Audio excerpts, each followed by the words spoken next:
Hello and welcome to this week's episode of the Filmmakers Podcast. This is a podcast where we talk filmmaking, from indie films to studio films to high-end TV documentaries and everything in between. How to get those made, how to make them, and how to try not to F it up, in a very, very humble opinion. I'm Giles Alderson, and today's guest is an absolute master of the modern, star-driven, feel-good blockbuster.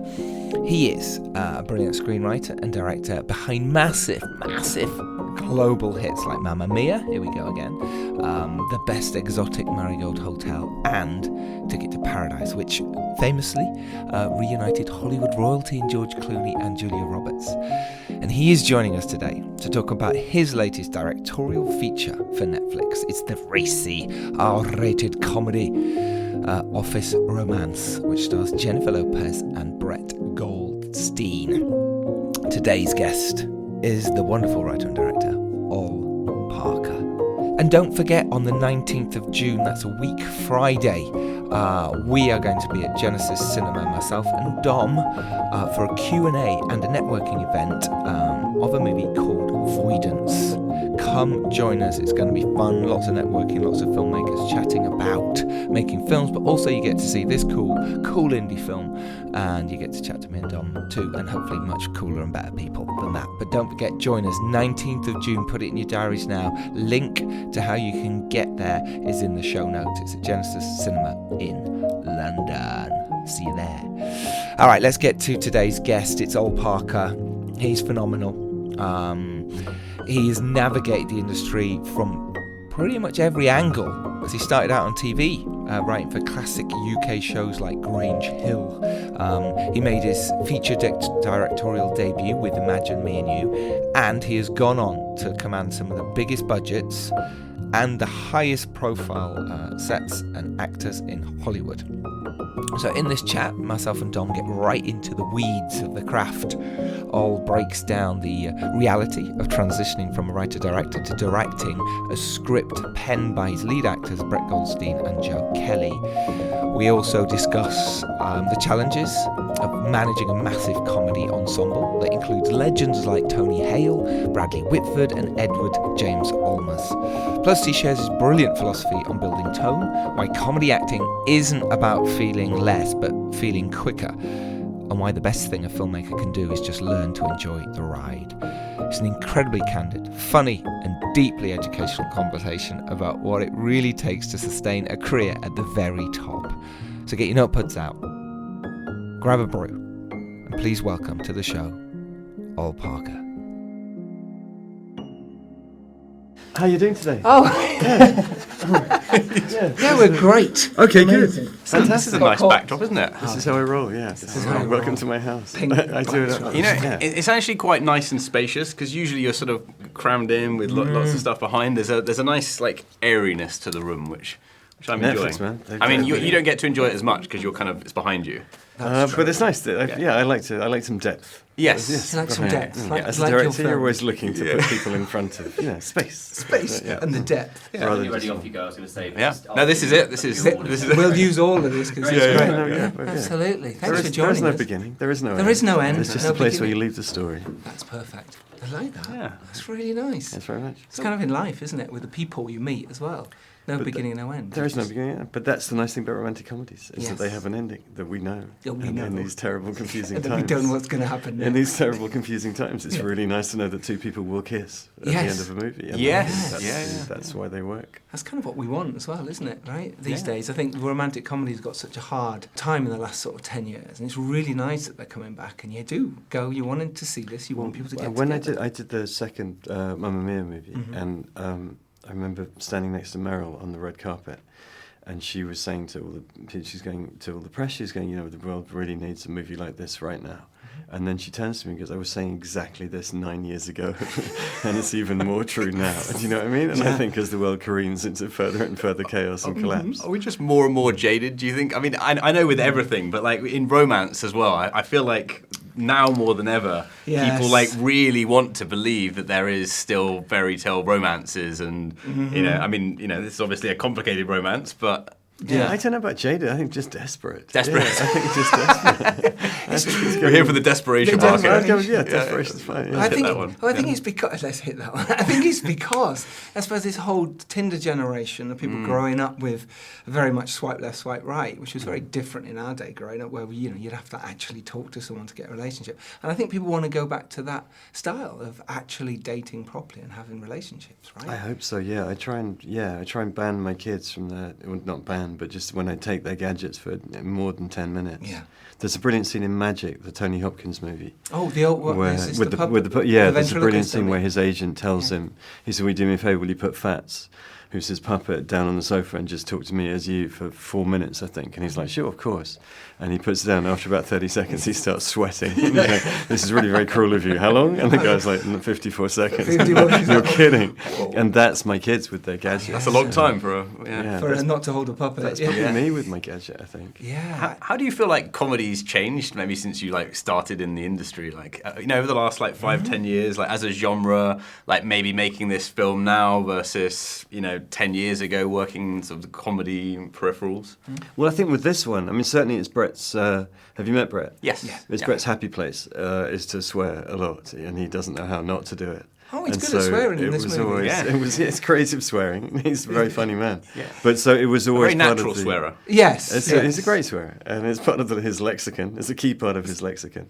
And I think, it was always part of the concept of it to try and make for them a kind of classic-y, old-school, sweet, touching rom-com, but with hard R jokes in it.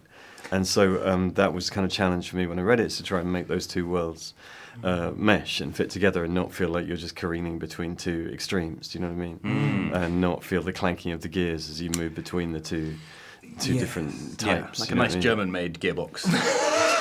Great way of putting it. That's beautifully apt. Yeah. I mean, I've driven a lot of cars recently. I've got to say, the Germans have got good gearboxes. That's beautiful. And I feel like this has got good gearbox as well. So. So you're driving cars with the shift then? You're not? Manual, yeah. Really? Yeah. Why are you finding yourself doing I that? still like manual. I like the the fluidity of it. Really? Yeah, You got to work for it, but you've got a little bit more finessing and control. I like it. If I go abroad and rent a car, it's always really exciting when it's got a gear shift. But it's rare now.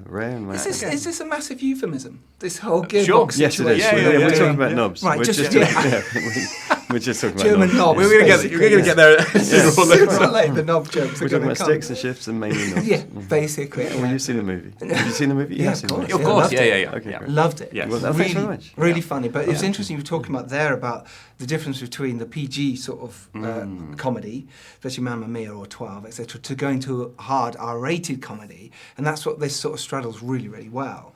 But like you said there, to suddenly change the gearbox, as it were, to literally being that in one scene, literally. How was that balance? Because you mentioned it there. It was quite tough. I mean, it's just instinct. I think it's just tone. I mean, I don't thank you very much if you think that we did it right. Yeah, I mean, you never I know. laughed out loud a lot. I always just have to believe things, even if it's Mamma Mia and it's nonsense, and suddenly people walk towards the window and music swells and they start to sing. I still have to kind of find a way, and they sing the weird Google Translate ABBA lyrics. I still have to kind of find something. And actually, in Mamma Mia, quite often somebody presses play on a tape recorder, or Lily James picks up a mic and sings the first bit before They it do it so well. Yeah. Lily's a Those genius. tape recorders are still working, which is quite amazing. The whole band will emerge from a tape recorder as if on enormous speakers. But I don't know, you just got to believe it, I think. If you can find the truth in it, then however absurd it is. There's a big birth scene in the movie. There's a fairly spectacular, graphic birth scene, but again... Burned into my retinas. I'm sorry. Head. I apologise. So how do you build? I mean, let's really deep dive into tone and like building tone. Sure. From a script stage, in terms of then like conveying that to your heads of departments, deciding where that line is between like how serious that people play it, how you light it, how the music kind of fits all together. Like when do those decisions start to sort of percolate? It's a good question, because it's really challenging. You don't actually have those conversations. You try and hire like-minded people, do you know what I mean, and work with like-minded people, and then so it becomes implicit. And when someone doesn't get it, it's really odd, and I've had it. It's really difficult to go. I remember Caitlin Dever, who's a wonderful actor, but she's in the film I did, Ticket to Paradise, and she'd done about 14, really, she's always the girl who's assaulted or raped or addicted to drugs, and always playing sad parts, and she'd just come from doing Dope Sick, in which she's phenomenal. And on the first day, of the movie, the first day we shot, she goes to sit next to George and says, she's been rude to Julia, I think, and she goes to sit next to George Clooney and goes, I feel bad. And the way she said it was as if she'd killed Julia. Do you know what I mean? And you have to kind of go, okay, it's a comedy. It's a comedy. You feel bad, but not that bad. Oh, right. I remember. But generally, Maya Aitken said a great thing, brilliant actress. Maya Aitken said a great thing about comedy acting is that you don't feel it less, you feel it quicker. And so it's still truthful. And if you think about the brilliant, Robin Williams being an example, brilliant comedians are also brilliant tragic actors because they just slow it down, is all they do. But if you watch Frasier, for example, he's in agony. Yeah. He just recovers really fast to say the funny line. Do you know what I mean? And so that's part of it, is that you make it, it's still truthful. It's not, and the worst of comedy is when someone's already got the funny line before they felt it. Do you know what I mean? And then you don't, which is true of a lot of British comedy, I think, is that they sit next to the cancer patient and start cracking wise, and you're like, well, that's not funny. Do you know what I mean? Whereas if you can find the truth in it, then a joke is brilliant and apposite and helpful, and you know. Yeah, I suppose that's it. And I think with comedy, people always think about in the crafting of it, it's like, oh, it's whether someone has a funny delivery and you know how they bounce off each other, and when it's. But actually, it is the vulnerability that kind of makes it relatable. And without that relatability, that's when you, I suppose, feel it's a gag. Rather than like, I mean, it's like, oh, someone's saying a funny line, but there's nothing behind it to actually justify it or make it be like, oh yeah, I've been in that situation, or I've done this, or I've been in that. I think that's right. I mean, I'm not comfortable with gags. I can't write gags. When I didn't write this one, which is why it's really funny and funnier than anything else I've done. But when I did write, the things I do write, I can't write gags. I can only write if the gag is an answer to the question. Do you know what I mean? If it occurs organically. But if someone goes a funnier line here, then I'm completely lost because it doesn't feel organic. And they're brilliant comics that they do this thing Punch Up in LA, where like 10 stand-up comedians will come in and try and write just jokes in the script, and it almost always completely fails because the jokes are not organic to the. You may get one trailer line out of it, and sometimes you do, but in general, and they don't expect to get very many. The comedians fling out 30 lines for every scene, and actually very few of them end up in the movie because they're not real, they're not based in character. And so if the movie's any good, obviously there are those movies that are just broader, and that's fine. But when they do it for movies that have characters in that they haven't seen the movie, haven't read the script, then it's never going to be applicable to you. It's never going to quite work. Even if the line itself is really funny, it won't be satisfying. Do you know what I mean? Because it's not connected. There's no connection. There's no tissue. There's no tissue. Tissue. Putting it into the scene. Talking about tissue, then, it's something you mentioned about there with tone, and actually saying you pick the right people to work with before, so they're already on the same page as you before you sort of even get on set. Is that the tissue link? That's the tissue link. That's nice. There was no real link to that. That was a segue. It was really neat. You didn't have to You point that out. didn't have to You do didn't have to that. point that out. It was No, gorgeous. I was I right there. was just like, where's the tissue link? made I no thought he was sense. going to sex with the I tissue. was going to go into sex, and you all okay, thought that, and I sort of pulled Okay, the rug. okay, It was really nice. It's a great gag writer. I see what now I it did. feels like you've slightly exposed the workings behind the thing. I've exposed the craft. The craft behind my mind. there. Well, wait, This no. sort of- We sort of work as a double act, so. The skill is to make it look easy. I know, and now it doesn't. Yeah. Now it looks like Anyway. So anyway, Yeah. I was saying the tissue and the It's nice connection. that you remembered. I'd We were forgotten the talking about question. erections. No, we were talking about that tone and finding the right people to work with. How do you find those right people? Is it people you've worked with throughout, A on couple. various I mean, I was lucky enough to work with the great Bob Yeoman, who shoots the Wes Anderson movies, who shot Mamma Mia, and so that was an easy kick for me. Christy Zier, who designed every movie you've ever loved in your life. She designed Goodfellas and Silence of the Lambs, and so And now Office that was an Romance. easy. That was I remember calling Brett and Joe, going, "Yeah, Christy Zier is going to design it." It was a moment of brief respect from them for me. I bet. It was like, we're making a movie now. Oh, do you know what I mean? finally, And you're worth your money. Yeah, maybe this guy isn't wholly clueless. And so, it's sometimes like, but you get a vibe. They walk into. I mean, for the actors was amazing. We had this extraordinary cast, incredibly deep bench. Yes. I think it's about 38 minutes into the movie. There's Tony Hale behind the door. Yeah. And then like 50 minutes in, there's Amy Sedaris comes into the hotel. And you're like, okay, they're really, But that was partly a tribute to the script, I think, is that however small the part, they've all got something to do. But then also it becomes kind of self-fulfilling. If you have like 10 really good people, then the 11th wants to kind of like, what is this movie that these other people are in? So that was incredibly lucky. But again, I talked to them all for quite a long time before, and you don't really talk about it. You just hang out. But if they walk in and you like them on the handshake, then you're like, great, this will be fun. Yeah, So it's good handshake's key. It's Blink, isn't it? Malcolm Gladwell, that we all know much more than we think. And, you know, that when you meet someone, you think it's your instinct, but your instinct is actually the aggregation of years of experience that you're slightly disrespecting. And so, I mean, I'm pretty much twice, I've been doing this a while now, twice in my career has an actor walked in and I've talked to them for a bit, and when they started to read, I've been surprised by how good they were. Do you know what I mean? Almost always, they walk in and you just know, you don't know they'll get it, but you know that there's something, you know you're interested. You know what I mean? One time a guy walked in and sat down. Sorry to interrupt. The guy walked in and sat down, and went, "So have I got it?" It was like a kind of Tootsie-like joke, you know, where he. That's brilliant. And the truth was he hadn't. I knew it immediately, but I couldn't kind of go, "No, I'm sorry." But it was a fair thing. Like he did know. Like I mean, it's literally, I go over to the door, say hi, come and sit down. By the time they sat down, I know whether the next 15 minutes are going to be productive, effectively a waste of my time. Yeah, you know what I mean? And that's fine. Like, bless them, they've come a long way. I'm still going to give them Totally. and plus I might be wrong, and they have been, and that's great and thrilling. But he hadn't got it. And I had to kind of go, "No, what are you talking about? I have no idea. Let's chat." But maybe actually, our teams should speak to each other. Yeah. My people will call you. We'll get back to you. Yeah. So you had a question. in terms of one, getting me revenge now.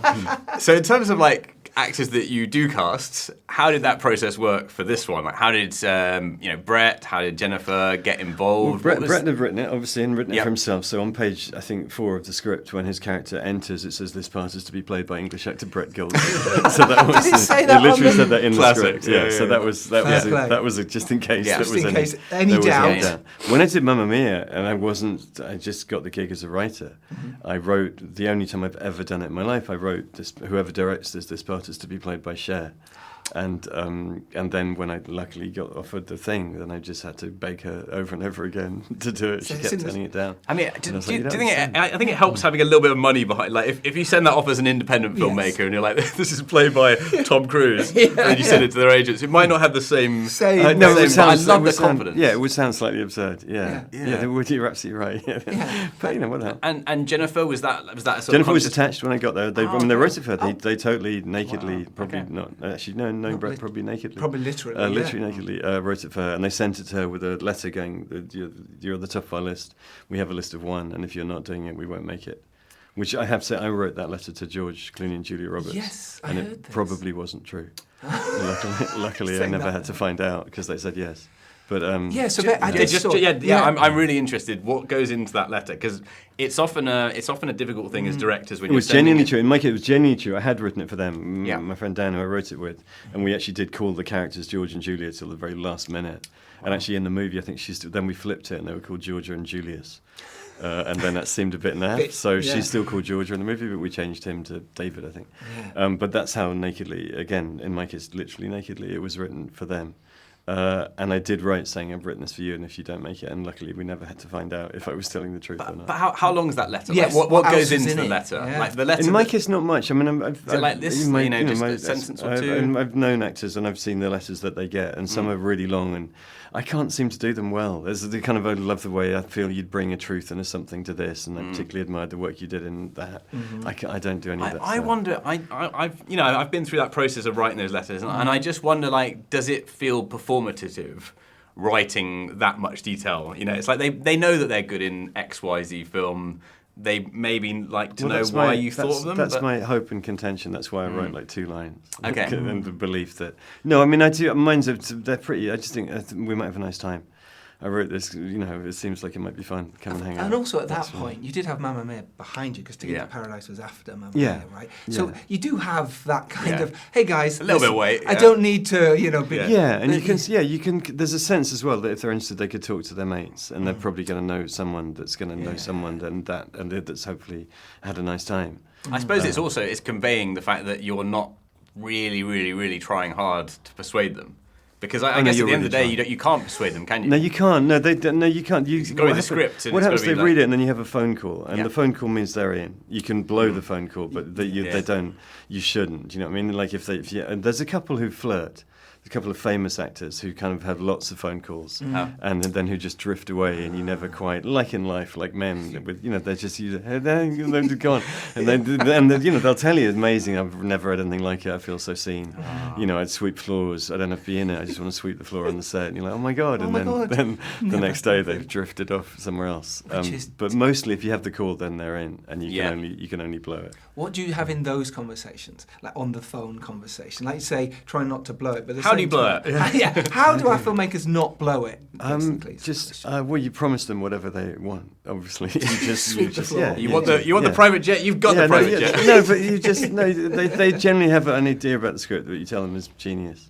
And then you promise a huge rewrite exactly on the lines that they're discussing, and then you do nothing. Does nothing. Does that happen? Does that happen a lot in the stuff that you've worked in terms of the rewrites? I mean, my experience of rewrites has always been good. Like if you hire someone that's at the right level and they know what they're doing and they're good at dramatic or comedy or whatever, usually their input is good and it's not ego driven. It's like this makes sense. I can get behind this decision. I can bring some emotion if you do this little tweak. What's your experience about those rewrites? No, pretty much exactly that. Very rarely is it. Sometimes you're kind of aware that you do realise the scene's not about you. Do you know what I mean? You do realise there's 4 people in the scene and it's not completely. Sometimes, but mainly they're really smart. There's a reason they're still at the top of their game. Do you know what I mean? And it's not just because they're gorgeous and talented. It's also because they have a sense about what works, and they're right. I mean, Jennifer's the queen. I mean, Julia as well. George hates the rom-coms, so that was fine. He can't stand them. I'll do whatever. He can't stand them, so he was. Really? But Julia's the queen, and Jennifer's. They share the crown, and so you just, if you're going to listen to them because they're smarter than I am. Do you know what I mean? Apart from the fact they're scary. Sorry, you want to? Yeah, I'll go on. You go. All right, I'll go on. I'll ask you a question. Just to mix it up. Let's mix it up. One for you, one for me. But directing those actors then, because obviously, you've gone from screenwriting to directing your debut movie, and I'd love to go back to that as well, and how it differs from now. But while we're talking about George and Julia and Jennifer... That was going to be my question. Oh, okay. Was it? Well, you can do the first one. We're in sync. It's uncanny. It's like talking to one person. Yeah, we've known each other a bit too long. How is that then? Exactly from like your career, directing people like that, it's always fascinating for our listeners to know and us to know. What is the difference between that and, say, someone who's doing a couple of days on the film? How will you work with the arc of their character and work through them? And obviously, like you mentioned there, Julia and George are pretty skilled at this. They know what they're doing. Yeah. So what do you do? It depends. I mean, the stuff that I write, it's not exactly Chekhov as well. Do you know what I mean? It's not so you just, there's a way to do it. And I'd say it was close to maybe Polyakov. You trust it? No, it's not. Ibsen. God, please, no. Vanishing up its own arm. Chekhov adjacent.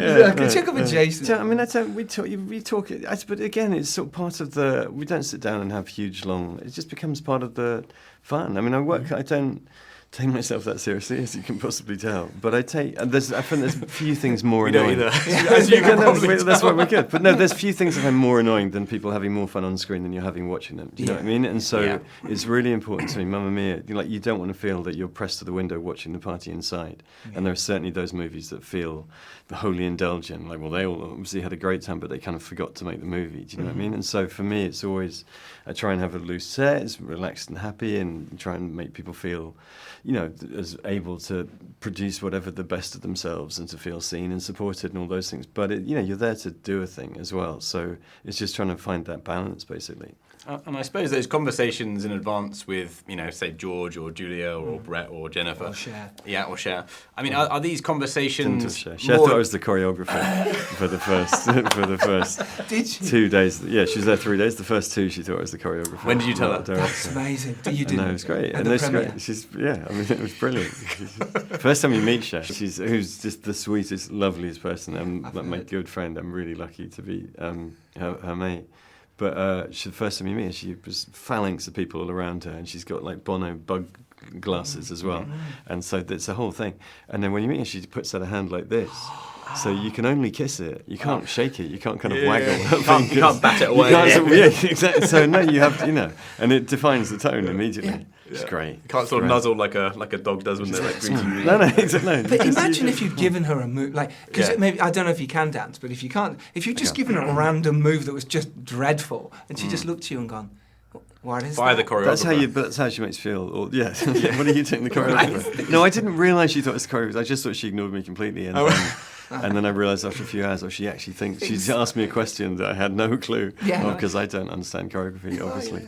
And I was just like, I think you might be. And then she was talking to the choreographer, so how are you going to shoot this? Yeah. And bless him, he was like, I think I might do. Just he do stepped this. into the role and was actually much smarter than me. So it worked out great. That worked out great. Yeah, it But worked did out you even great. like you mentioned there you don't need to do anything with Cher? Was that the situation? What did you say to her? You just thrill at the Just whole. share some but also, stories. she share, but also, she's great, and also she writes her own lines, and then which are brilliant and much funnier than mine. There's a great bit in Mamma Mia where she says that bearing a grudge makes you fat. Incredible line. It's great line. That wasn't me. I remember on the day going, I'll have that, and I get the credit. So, And then the other conversations, because working with someone that's an A-list actor, obviously you don't want to overstep the conversation. You probably don't need to discuss more than maybe like broad strokes. Yeah. Is it more just like, okay, these are some of the main beats. Do you think at this point we're sort of going slightly in this direction or that? Is it more those kind of things that it's more on the day. Not giving like loads of. It's more on the day. Direction like? It's more on the day. You do a bit before, you chat before, you talk vaguely about it, and then it's about costume. For example, it's about set design. I get the actors in to look at the places they're going to live, or that we've sort of started to design. I show them drawings of what their apartment might be or their office might be, and the way that they influence that is important to my sense of their sense of the character. Do you know what I mean? And also helps them, I think, develop a sense of what. And actually, no, she wouldn't like that. She would do that, and she likes this, not that. It helps them define things that may be slightly inchoate. It makes that, and costume very much is that. And so we talk. That's a kind of opportunity to talk. So it's not really sitting down and going, let's talk about Jackie. It's sort of using those moments to kind of help you learning perceptions through exactly, what how they're experiencing it rather than help you kind of find a version of that. And then it's more on the day. I think as you do it scene by scene. My job is to try and have a sense of the whole. Occasionally to remind them, remember what you just. Obviously, you don't shoot consecutively. Only Ken Loach, bless it, is able to achieve that. And so you're shooting out of sequence. So there's something where I think you might have been more upset by the thing that just happened than you're playing it now. Or remember the thing. You probably wouldn't. You remember the thing that just happened. No, it's pretty tough, wasn't it? And they go right. And that note being, you might want to add a bit or take it down. And so it's more on the day you go. I think it's actually the challenge. One challenge with Brett and Jen is that she tends to. Her relationships are sometimes not quite stated because she's, Jennifer Lopez on screen off. She can blow anybody off the screen because she's ridiculous, but also she's an icon off screen as well. And some of the people that she works with are slightly lower. The men are of a slightly lower status, and so there's a kind of imbalance in the romance of it. And Brett is obviously, for all his astonishing success, there's only one Jennifer. Do you know what I mean? And so one of the challenges for us was to sort of make it into, which I've got to say is made exponentially easier by Brett being brilliant. So he steps up into it. And her thinking that he's brilliant and really, liking him very much. So that's it's a sort of natural that comes with their chemistry. But it was about making sure that they're a couple rather than So balancing that sort of power dynamics. Paradoxically, because in the movie itself, she's more powerful than he is. But somehow you want to convey that, but also a sense that he is worthy of her rather than that she's slumming it. Do you know what I mean? And in a way, actually, no one's worthy of her. You almost did that by definition. Yeah, you almost did that in a sort of meta level because he does go through that process in the film, which also feels very authentic as well. Like, especially when he first meets her, he's like sort of. That was like, it's a great moment because it's like you don't see that in many films when like people do actually bumble their first interactions with someone. It was actually written. In the script, it said she's standing by the window, I think, or she's standing at her desk, I think, and she turns and there's a camera effect to make her glow. And then we shot it in slow motion, just to And then Bob, brilliant cameraman, I was like, so now should we do the effect? And he was like, I think she's glowing anyway. You know what I mean? And so actually, there's a note of musical harmony and bliss, and it's in slow motion, but actually the effect is just Jennifer. Zero lighting. Zero lighting, and for Brett, no acting required. No, she just, and Brett's astonishment is real. It's she real. Just turns and like, all right. Yeah. In terms of your directing then, I suppose one of our last questions is how do you plan it in terms of this, or your romantic comedies and the comedies throughout that you've made? How do you plan your shots? What do you think about each day when you get to the location? Maybe we talk about that in depth, especially with office romance. I don't do a shot list. You don't do a shot list? No, I don't. I prefer to let the actors figure it out and then kind of then watch with the DP and go if they do that. And then you can kind of nudge them. Like if you go to the fridge, that'd be cool because when you're there, you can be there and why don't you cross there? And then you can kind of find shots. But I don't I mean, Mamma Mia, sometimes with some of the songs, you kind of storyboard them because you know that, it's quite, there's one where Amanda Seyfried and Dom Cooper are in different continents, and we're cutting between them, and so you kind of need to know what those cuts are. But in general, I'd much rather be free and sort of let the actors find where they're comfortable and happy, and then work out the camera moves accordingly. So yeah, I'm pretty loose, I think, and hopefully, but yeah. Which is a gorgeous way to work, I think. I think that's really lovely. Yeah. It works for me. Focus on the actors. I can't draw as well, so if I did do stick figures... Me neither. Like, what is that? I've shown my DP many times. What is that? That's sure. Yeah. We'll do that, sure. He would just bin it. So, I make it up as I go along. Okay, excellent. I mean, that's almost the best ending we could have, but any other, last little tidbits, just a bit of advice to feature filmmaker, maybe trying to make their first rom-com... 30-second soundbite. Especially on your first film, because we didn't get to talk about that. And obviously you went from screenwriting to directing, which is interesting. Maybe on that, how was that? How did you... I think my advice would be for anybody, screenwriter or director, making their first or any film, is not to forget to enjoy it. Is that you remember how long you've worked to get here and know that you'll be spending the next 2, 3, maybe more years trying very hard to be faced with a similar set of problems. It won't be the same set of problems because it's different every movie, but you'll be trying to be on set. And so when you're in it, you're so careworn and there's so much going on and you're so battered by different elements and different things and the egos and whatever and lateness and times and everything, money, it's all tough. And so you can forget that actually it's an extraordinary privilege and that you're having the time of your life. Offer fun and follow through. Amazing, right? We'll sort out our gearboxes, and I want to say, Parker, thank you so much. It's a pleasure. Nice to talk to you guys. Real pleasure. Amazing. Thank you. Guess.